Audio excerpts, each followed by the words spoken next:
Hello बच्चों, नमस्कार। स्वागत है आपका डीजीएस क्लासेस में।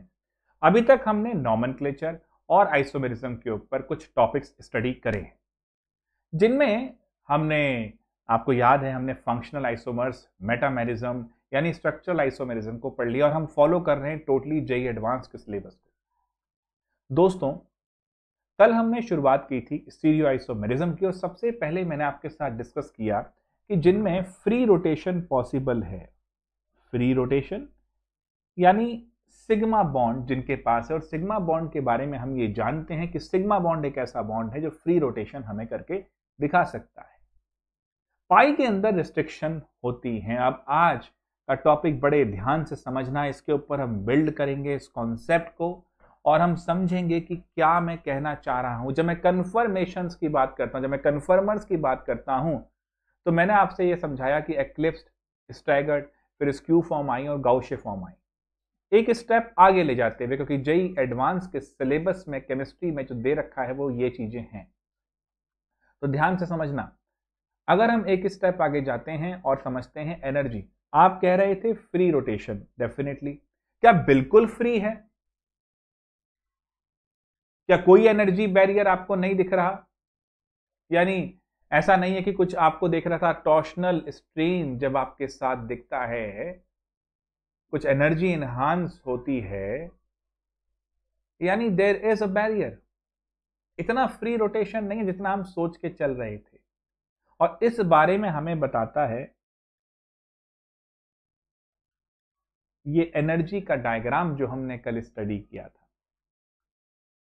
दोस्तों, जब हमने न्यूमैन प्रोजेक्शन में गए, और यहीं से बिल्ड करूंगा, फिर मैं अभी इथेन, प्रोपेन और ब्यूटेन के विषय में समझाऊंगा। और आपको पता है जेईई एडवांस के सिलेबस में इस वक्त इथेन और ब्यूटेन डाले गए हैं, conformation of ethane and butane, then you need to understand. And आज हम बहुत कुछ बात करने वाले हैं इस विषय में कि ये फ्री रोटेशन की एनर्जी क्या होती है, और फिर हम ज्योमेट्रिकल आइसोमेरिज्म की तरफ चलेंगे। एक शार्प डिफरेंस है मेरे दोस्तों, यहां पर फ्री रोटेशन पॉसिबल था, वहां पर रिस्ट्रिक्टेड रोटेशन है। ज्योमेट्रिकल आइसोमेरिज्म उन मॉलिक्यूल, उन अपने सब्सटेंसेस में दिखेंगे जहां पर रिस्ट्रिक्टेड रोटेशन है, और यहां पर फ्री रोटेशन है। तो एनर्जी के इस डायग्राम को, इस पूरे फ्लो को समझने की कोशिश करो। Apply your brain wisely. जरा देखो, एनर्जी की जब बात कर रहे हो, इथेन वाले केस में देखते हैं, तो इथेन वाले केस में मेरे पास एक आता है स्टेबल पोजीशन। ये आपको कल मैंने बताया था। जिन लोगों ने वीडियो देखा है बहुत खुशी की बात है, जिन्होंने नहीं देखा, बेटा मैं क्या कह सकता हूं, एक बार जरूर देखो, एडवांस का ही वीडियो है। यहां पर मैंने कहा था H1, H2, H3 और ये था H4, H5, H6। ये जो स्ट्रक्चर बन के आ रहा है, फ्रंट कार्बन ये लिया, बैक कार्बन एक मैंने अपना स्पेरिकल शेप में ले लिया, पीछे वाला कार्बन दिखा रहा है, और ये इनके हाइड्रोजन, और hydrogen are as far as they can, ये दिख रहे हैं, और हमने इसी को कहा था स्टैगर्ड फॉर्म। और this is actually be open. यहां पर हमने देखें तो हमें कोई स्ट्रेन नहीं दिख रहा, ना टॉर्शनल दिख रहा है और ना ही कोई वेंडरवाल क्राउडिंग की वजह से दिख रहा है, स्टेरिक स्ट्रेन भी नहीं दिख रहा। 60 डिग्री के रोटेशन पे जब मैं इसको रोटेट करूंगा, फ्रंट वाले को तो मैं ऐसे ही रखूंगा, H1, H2, H3। फोकस करो बच्चों। मुझे मालूम है most of the time YouTube पे जब हम आते हैं हमें लगता है ठीक है यार, एक दो वीडियो देखेंगे, एंटरटेन करेंगे और चले जाएंगे। ये बहुत बढ़िया मीडियम है सीखने के लिए। अपने दिमाग को फोकस करके इस कंटेंट को जो मैं दे रहा हूं अपने दिमाग में बिठाने की कोशिश करो, आनंद आएगा। यहां पर अब क्या हो गया बच्चे, H6 इसके पीछे, H4 इसके पीछे, H5 इसके पीछे। Now this position is my eclipsed position.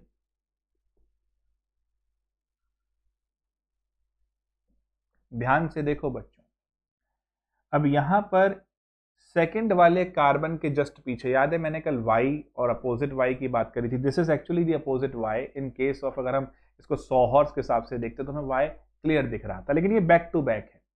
अब इन दोनों बॉन्ड पेयर के बीच में यहां पर एक भयंकर रिपल्शन आएगा। जब ये एनर्जी ग्राफ बनाया गया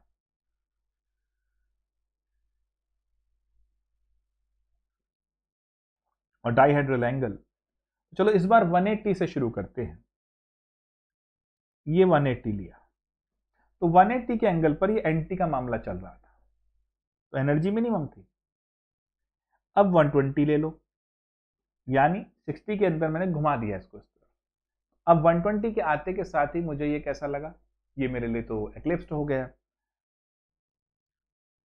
तो एनर्जी बढ़ गई। फिर ले लो 60, एनर्जी कम हो गई, और फिर ले लो 0, एनर्जी फिर ज्यादा हो गई।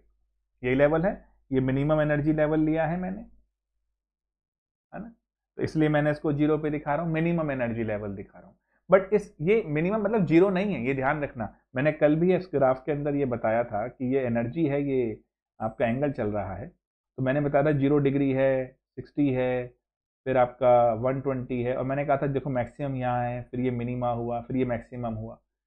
मेरे बच्चों, हम किसी भी चीज को 0 नहीं मान सकते, किसी को 1 नहीं मान सकते। ना ही इस दुनिया में कोई कंप्लीटली 0 है, ना ही कोई कंप्लीटली 1 है। मैक्सिमम और मिनिमम का कॉन्सेप्ट है। तो this is my energy minimum, this is my energy maximum, फिर मिनिमम, फिर maximum, and so on. So in this case this is my energy maximum and this is energy minimum. Okay, so staggered में energy minimum है और eclipse में energy maximum है इन case of ethane. और ये जो एनर्जी डिफरेंस हमें यहां दिख रहा है किस किस के बीच में, मतलब एक्लिप्स्ड और स्टैगर्ड के बीच में, ये आया है 12 किलो जूल पर मोल एक्सपेरिमेंटली अगर हम चलें। अब ये एनर्जी हाई क्यों हुई होगी, दिमाग पे जोर डालो। इसको हाई होने का एक ही तरीका है कि ये तीन हमें जो बॉन्ड पेयर के रिपल्शन दिख रहे हैं, इनकी वजह से टॉर्शनल स्ट्रेन आएगा। और टॉर्शनल स्ट्रेन फिर पर यूनिट कितना हो गया, तो 4 किलो जूल पर यूनिट अगर देखें पर मोल हुआ। एक सेकेंड, इसको मैं और क्लियर करता हूं, तुम्हें दिक्कत नहीं आएगी, इसको अलग शीट पे कर देता हूं। ये एक बात देखो, ये एच का है, मतलब अगर मैं देखूं ध्यान से तो ये एच का आ रहा है टॉर्शन, ये भी एच का, ये भी एच का है। एच का जो टॉर्शनल स्ट्रेन मैं देख पा रहा हूं, कौन सा स्ट्रेन है इनमें, torsional strain. Yesterday I was talking about the types of strain like torsional strain, angular strain and van der Waals strain, also known as steric strain. But to my surprise still now very few views are there. But ठीक है बच्चों, मैं live भी आ रहा था, but then I noticed कि भाई खाली थोड़ा बहुत उसमें बातें हो जाती हैं and few people are ready to accept this much content. तो जैसा मैं हमेशा कहता हूँ कि जब किसी सीरियस चीज़ की तरफ बढ़ते हैं तो सीरियसनेस बहुत ज़्यादा होनी चाहिए, सिंसियरिटी होनी चाहिए। So now I'm providing you this sort of video to understand the concept pretty well. कल हमने कन्फर्मेशंस की बात करी, फ्री रोटेशन के आसपास चलते हैं, क्या वाकई वो फ्री रोटेशन फ्री है? नहीं, उसमें भी ये एनर्जी बैरियर आ रहे हैं, डिस्टॉर्शनल स्ट्रेन्स ये आ रहे हैं। तो किस तरह से ये एनर्जी होगी, आइसोमेरिज्म में मैं आपको ये सब चीज समझा रहा हूं। एच में टॉर्शनल स्ट्रेन है और कितना दिख रहा है मुझे, 4 किलो जूल पर मोल। क्लियर है बात? अब ये बढ़िया था, मामला सही चल रहा था। ब्यूटेन पे आने से पहले प्रोपेन की बात करते हैं। देखो वैसे तो जेई एडवांस ने क्लियरली लिख दिया है कि सिर्फ इथेन और ब्यूटेन की बात करेंगे कन्फर्मेशन में। स्टिल मैं थोड़ा प्रोपेन बताऊंगा ताकि एनर्जी का बढ़िया रहे। एक ज़माना था हम हेक्सेन के बारे में बताते थे, साइक्लोहेक्सेन के विषय में, बट वो इन्होंने यहाँ से उड़ा दिया, कोई नहीं, इथेन और ब्यूटेन देखेंगे। फिर मैं साइक्लिक के विषय में समझाऊंगा थोड़ा, वहाँ मैं चेयर और बोट फॉर्म के बारे में बताऊंगा। अंडरस्टैंड जरूर करना, घबराने की जरूरत नहीं है, कोई बहुत डिफिकल्ट नहीं है, I will explain it, but देखो फोकस तो करना पड़ेगा। एंटरटेनमेंट नहीं है education, let me tell you. जब हम एक खास कॉन्सेप्ट पे चलते हैं तो हमें अपनी पूरी एनर्जी, सोर्स, फोकस उस पर लगाना होता है। प्रोपेन की जब मैं बात करता हूं, ध्यान से देखना, so now front carbon will be like this, clear है, और फ्रंट कार्बन पे मैं अभी भी H ही रखता हूं। बैक कार्बन पर मैं एक काम करता हूं, एक CH3 लगा देता हूं H4 की जगह, H5 वैसे ही है, H6 वैसे ही है। मेरे बच्चे, ये जो पोजीशन आपको दिख रही है, आप कह सकते हैं कि सर ये स्टैगर्ड पोजीशन है। स्टिल अगर हम देखें तो और तो कुछ नहीं आ रहा। अगर इसमें मैं 60 डिग्री का एक रोटेशन दे दूं,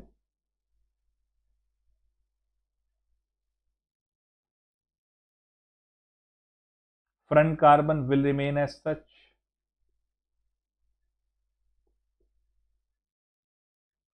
बैक वाले में क्या हुआ, अब इसके पीछे आ गया CH3, इसके पीछे आ गया H6, इसके पीछे आ गया H5। यही है बच्चों, कोई दिक्कत तो नहीं है, इजी बिल्कुल। ना जो एनर्जी देखी गई इसके अंदर वो 14 किलो जूल पर मोल की दिखी। यानी जब मैंने इसका एनर्जी डायग्राम मान लीजिए बनाता हूं मैं, तो फिर वही 180 पे गया तो लोअर था, 120 पे आया तो लोअर से हाई हुआ, 60 पे आऊंगा, फिर एनर्जी मिनिमा और फिर एनर्जी मैक्सिमम बनेगा at 0 degree, and so on it will move on like this. So now this energy gap आया ये 14 किलो जूल पर मोल। अब मुझे ये तो मालूम है बच्चे, जरा ध्यान से देखो, फोकस करो। अब मुझे ये तो मालूम है कि जो HH वाला है ये 4 किलो जूल कॉन्ट्रीब्यूट करता है टॉर्शनल स्ट्रेन के अंदर, जो एनर्जी को बढ़ा रहा है। तो 4 और 4 8, और आया कितना है 14। तो इसका अब देखा जाए, देखो एक सेकेंड, कुछ हमने H वाला कह रहा था ना, मैं CH3 वाला लगा दिया, कोई नहीं, हो जाता है, एक मिनट। हाँ, तो HH वाला जनरली अगर यहां देखें तो ये 4 किलो जूल पर मोल के हिसाब से होगा, ये भी 4 किलो जूल पर मोल के हिसाब से होगा।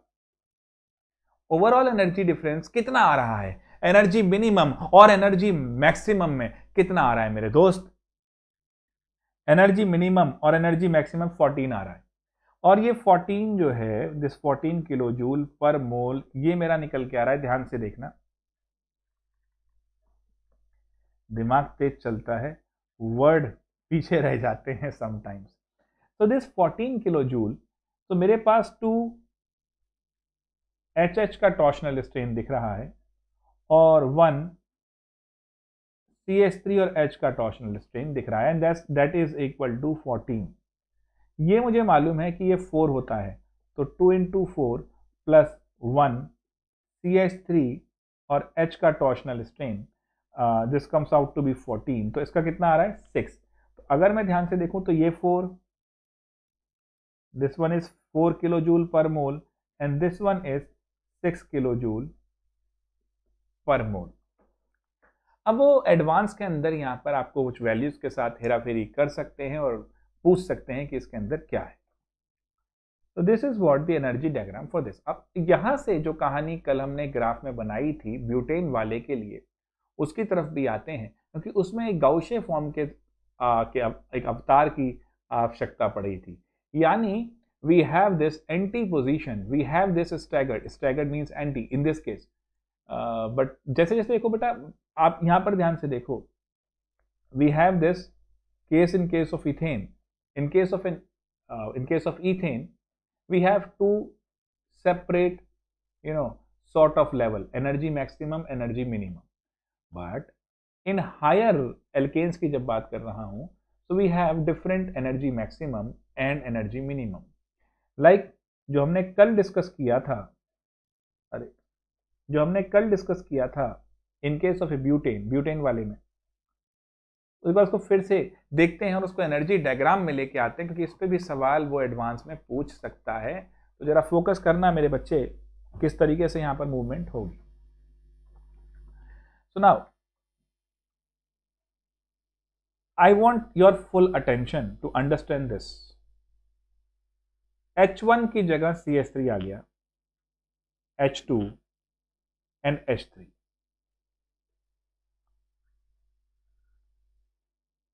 अब यहां पर मैंने अभी 180 वाले को बनाने की कोशिश कर रहा हूं, तो CH3 बिल्कुल इसके अपोजिट कर लो।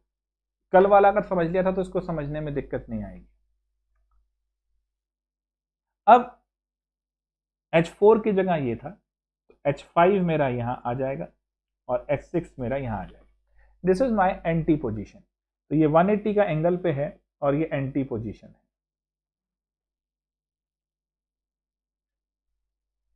क्लियर बच्चों? 60 डिग्री का रोटेशन मैंने फेंका।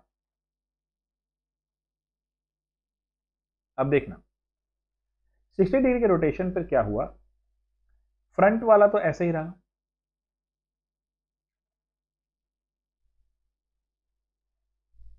क्लियर?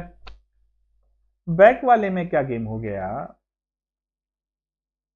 S6 अब इसके पीछे आ गया, CH3 अब इसके पीछे आ गया और H5 इसके पीछे आ गया। This is what your partial eclipse is. जरा इसकी एनर्जी सोचना, एनर्जी सोचो इसकी। ये HH का है, HH में कितना होता है 4 किलो जूल पर मोल। ये CH3H है, इसमें कितना होता है बच्चों, आपने निकाला था पीछे भी 6 किलो जूल पर मोल। और ये कितना लिया आपने, ये भी CH3 तो 6 किलो जूल पर मोल। डन। यहां पर आप इस तरीके का कोई भी एंटी पोजीशन के अंदर अगर आप देखते हैं तो कोई टॉर्शनल स्ट्रेन है नहीं। क्राउडिंग की वजह से आने वाला स्ट्रेन यानी स्टेरिक स्ट्रेन और वेंडर वॉल स्ट्रेन भी यहां पर नहीं मिल रहा, क्योंकि बिल्कुल एंटी पोजीशन पर है। तो ये एनर्जी मिनिमम हुआ।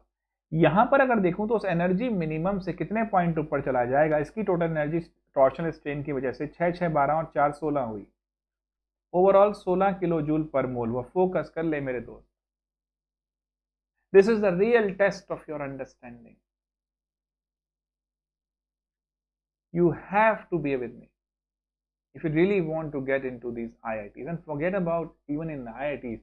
सिर्फ ये नहीं है कि आप ये जो केमिस्ट्री कर रहे हैं ये जस्ट एक पेपर को पास करने के लिए, ये आपकी सोचने के नजरिए को बदलने के लिए, आपकी थिंकिंग एबिलिटी इन्हांस करेगी। एक पैटर्न को मैं फॉलो कर रहा हूं and gradually after the end, जब हम अराउंड 31 मार्च और 1 अप्रैल के आसपास पहुंचेंगे, when I will finish this whole what I really want to tell you advance के हिसाब से, तो you will be a different person altogether। जरा साथ दीजिए, क्योंकि मैक्सिमम अगर आप इस चैनल पे मेरे वीडियोस देखते हैं तो बहुत लाइट हार्टेड भी रहते हैं, चीज़ों को मैं समझाने के लिए कुछ ऊपर नीचे भी एग्जांपल देता हूँ, but this is what I really want. This session, this whole workshop of JEE advance is totally different and I want you to be with me। समझो इस चीज को, एंटरटेनमेंट नहीं है। On YouTube if I am providing you this is what chemistry is। अब ये देखो, ये 16 किलो जूल आया, आप 60 डिग्री का इसमें और घुमा दो और रोटेशन दे दो। आफ्टर दिस रोटेशन अब क्या होगा, ये फ्रंट वाला तो CH3 ऐसे ही रहेगा, मतलब फ्रंट वाला कार्बन तो मैं वैसे ही लेके चल रहा हूं इन एवरी केस। जो बैक वाला रहेगा, अब देखो ये CH3 इधर आ गया, ये H5 इधर चला गया और ये S6 इधर चला गया। बच्चों यही फॉर्म हमने गाउशे कही थी, but look at this carefully.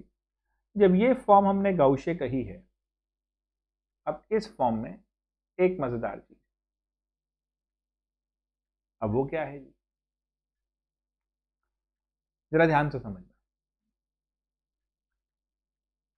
इस फॉर्म के अंदर ये दोनों जो हैं ये आसपास आ रहे हैं और इसके पास एक खास तरह का स्ट्रेन आएगा, दैट इज स्टेरिक स्ट्रेन। इसको मैंने कल वेंडर वॉल स्ट्रेन भी कहा था। एंड बिकॉज ऑफ दिस कुछ एनर्जी यहां पर आनी शुरू आ जाएगी and that is 3.8 kilo joule per mole. तो ये स्टेरिक स्ट्रेन की वजह से, क्राउडिंग की वजह से। अब मैं अगर फिर से 60 डिग्री रोटेट करता हूं, CH3 H2H3 now this CH3 is here and this will be here। अब यहां बड़ा मजा आया, ये कंप्लीट एक्लिप्स्ड हो गया, भयंकर यहां पर अब एक्लिप्स आपको दिख रहा है। इसकी जो एनर्जी आई, जो टॉर्शनल स्ट्रेन की वजह से हमने नोटिस करी, वो 19 किलो जूल पर मोल आ गई। अच्छा, इसकी पता है मुझे 4 है, इसकी पता है मुझे 4 है, तो इसकी कितनी आ जाएगी बेटा? 11।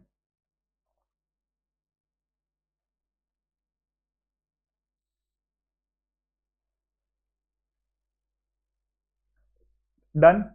अब इसको बनाते हैं, एक बार इसको वीडियो को पॉज करो, इन चारों को देखो, खुद बनाओ, try to understand.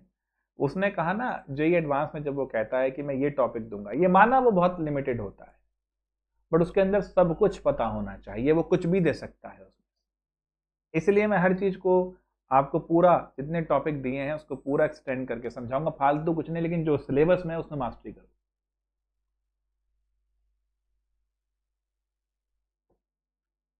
This is your energy, again theta. Minimum will be at 180. This is my NT position. NT के बाद, this is my NT, इसके बाद आया था ये, this is partial eclipsed। तो ये आया 120 पे, this energy maximum, this is my partial eclipsed। फिर आया गौशे, 60 पे आया गौशे। अब ध्यान से देखो, ये कितना गया, कितना ऊपर उठाइए, 16 किलो जूल पर मोल। गौशे भी स्टेरिक स्ट्रेन की वजह से 3.8 किलो जूल पर मोल ऊपर रहेगा, और फिर आएगा 0 डिग्री पर टोटल एक्लिप्स, ये और ऊपर उठ जाएगा, and this is what 19 kilo joule per mole. So this is energy minimum at 180. This is my energy minimum, the NT position, and there are two energy maximum and two energy minimum, and comparatively NT position is most stable, ये energy minimum है सबसे ज्यादा। Then Gaussian, then you have partial eclipse, and then you have full eclipse, and this is the energy diagram along with the energy जो आपको दिख रही है। तो अब मैं अगर यहाँ पर एनर्जी के हिसाब से चलूं, तो H और H के बीच में अगर हम देखते हैं, रिपल्शन की बात देखते हैं, तो यहाँ टॉर्शनल स्ट्रेन रहता है सिर्फ, और 4 किलो जूल पर मोल की वैल्यू एनर्जी की आप दे रहे हैं इसमें। CH3H को जब आप देते हैं, तो CH3H में भी टॉर्शनल स्ट्रेन ही है, और इसके अंदर आपको मिल रहा था 6 किलो जूल पर मोल। CH3 को जब आप देख रहे हैं, है ना, ये ऐसे देख लो, टोटल एक्लिप्स की फॉर्म में, इन टोटल एक्लिप्स, तो वहां पर टॉर्शनल स्ट्रेन भी है बेटा, कुछ स्टेरिक स्ट्रेन भी आएगा, और टोटल एनर्जी मिल रही है 11 किलो जूल पर मोल। 11 कैसे मिल रही है, ये बताया, जब 19 मिली, देखो ध्यान से, 19 मिली, तो 19 में 4 और 4 इसकी है, तो इसकी कितनी हो रही है, 11, ठीक है, 11 मिली। और CH3 का गाउशे पोजीशन में सिर्फ स्टेरिक स्ट्रेन है, और वो निकल के आ रहा है 3.8 किलो जूल पर मोल। अब वो इन एनर्जीज पे खेलता है एडवांस के पेपर में। क्लियर है बच्चों? Any problem with this? Very easy to understand. Next, generally ये देखा गया कि कन्फर्मेशनल आइसोमर्स की जब आप बात करेंगे, अच्छा एक चीज ध्यान रखना, सी सिंगल बॉन्ड सी हो गया, सी सिंगल बॉन्ड एन हो गया, इन सब में आप देख सकते हैं सिंगल बॉन्ड होना चाहिए सिग्मा बॉन्ड। सिग्मा बॉन्ड अगर है तो फ्री रोटेशन के चांसेस हैं। पाई हो गया तो स्टेरिक, जो आपका स्टेरिक कह रहा हूं, जो आपका रोटेशन है वो स्ट्रिक्ट हो जाता है, मतलब बेसिकली रिस्ट्रिक्शन आ जाता है, क्योंकि पाई बॉन्ड नहीं घूमता ना, ब्रेक ब्रेक हो जाएगा, फालतू में नुकसान हो जाएगा, फायदा तो वो नहीं होगा। तो अब आप एक चीज ध्यान से देखिए, आपके पास स्टेबल फॉर्म कौन सी है भाई? अगर मैं इथेन की बात करता या प्रोपेन की बात करता, we have one energy maximum, one energy minimum. So predominantly ethane के अंदर अगर बात करूं तो स्टैगर्ड पोजीशन में 99% तक मॉलिक्यूल रहेंगे और एक्लिप्स में लेस देन 1% के आसपास रहना चाहेगा, because eclipse is not that stable. अब इसमें देखो, हमने दो फॉर्म दी, स्टैगर्ड और एक्लिप्स्ड। मैं ये भी कह रहा हूं कि बीच में मल्टीपल फॉर्म्स हैं, स्क्यू फॉर्म्स हैं, और वो skew forms are really very important. बच्चों, आप बायोमोलिक्यूल में पढ़ते हैं, polypeptide can be considered as a protein. अब हर प्रोटीन का एक फंक्शनल कन्फर्मेशन होती है, मतलब हर पॉलीपेप्टाइड की एक फंक्शनल कन्फर्मेशन होती है, यानी एक खास तरह की कन्फर्मेशन होती है जहां पर वो पॉलीपेप्टाइड प्रोटीन की तरह बिहेव करता है।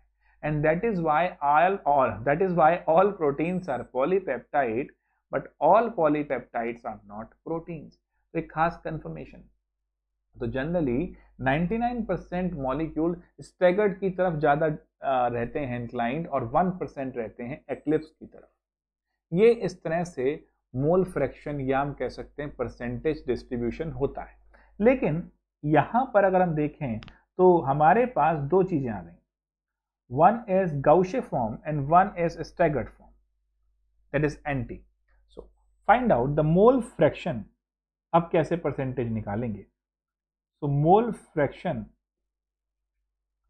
Of this gauche form and anti form, and why this is needed? This is required to understand the overall composition of the conformers।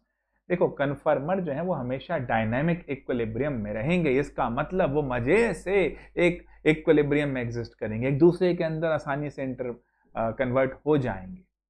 इसीलिए जब भी आपसे वो कहेगा टोटल नंबर ऑफ आइसोमर बताओ, मेरे भाई कन्फर्मर्स को नहीं आप ऐड करोगे। क्यों? कहां मर जाओगे भैया, कहां ऐड करोगे?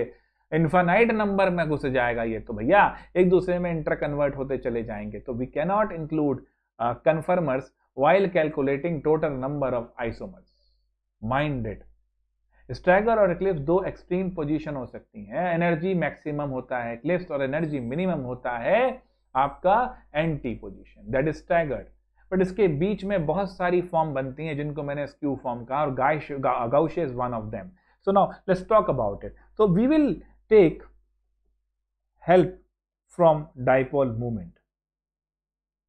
The overall dipole movement of mixture, let's say 1 हो गया, और तो इसको सिंपल एक तरीके लिखते हो, ऑब्जर्व्ड डाइपोल मूवमेंट ओवरऑल जो कंट्रीब्यूशन होगा उससे होगा, will be the dipole moment of Nt into mole fraction of Nt plus dipole moment of Gaussian into mole fraction of Gaussian। इसे भी स्मॉल ही बना देता हूं, ठीक है। So it is pretty much clear कि एंटी पोजीशन तो नाम ही एंटी है रे, तो डायपोल मोमेंट तो जीरो होगा उसका।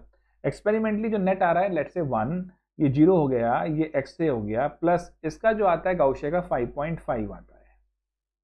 तो this is a way to represent experimentally. अब एक्सपेरिमेंट कैसे हो रहे हैं, इसको और हायर में जाओगे तो वहां इसमें इतना समझो। तो ये 1 इज इक्वल टू 0 हो गया, 5.5 डायपोल मोमेंट ऑफ गाउशिया।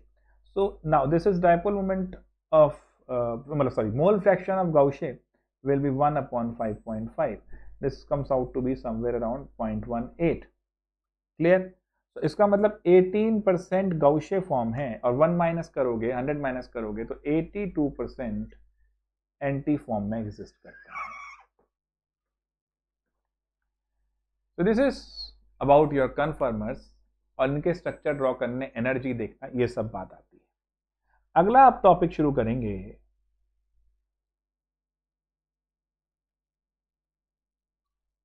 ज्योमेट्रिकल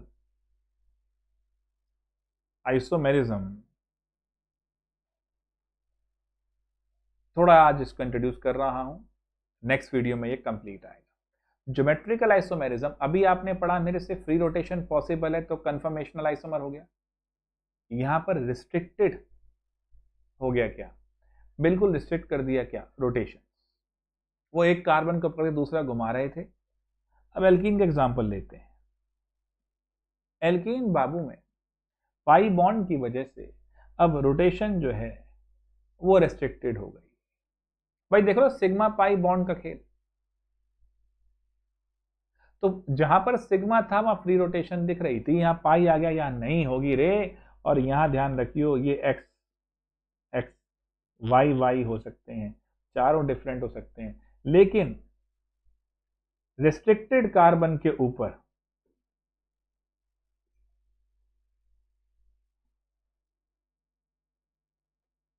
दोनों सेम नहीं कर सकते। एक रिस्ट्रिक्टेड कार्बन के ऊपर दोनों सेम नहीं कर सकते, क्योंकि दो फॉर्म कैसे बनेंगी मेरे भाई? कन्फर्मर जो थे वो इंटर कन्वर्ट हो सकते थे, ये नहीं ना। तो इसमें दो डिफरेंट फॉर्म बन सकती है ना। बट उसके लिए जो रिस्ट्रिक्टेड कार्बन है, जैसे कि रिस्ट्रिक्टेड कार्बन है, इसके दोनों ग्रुप डिफरेंट होने चाहिए। पहली बात तो रिस्ट्रिक्शन होनी चाहिए, किसमें? रोटेशन के लिए। ये रोटेशन इजी नहीं होनी चाहिए, और इसका एनर्जी जो होता है वो 16 किलो जूल से ऊपर हो जाता है।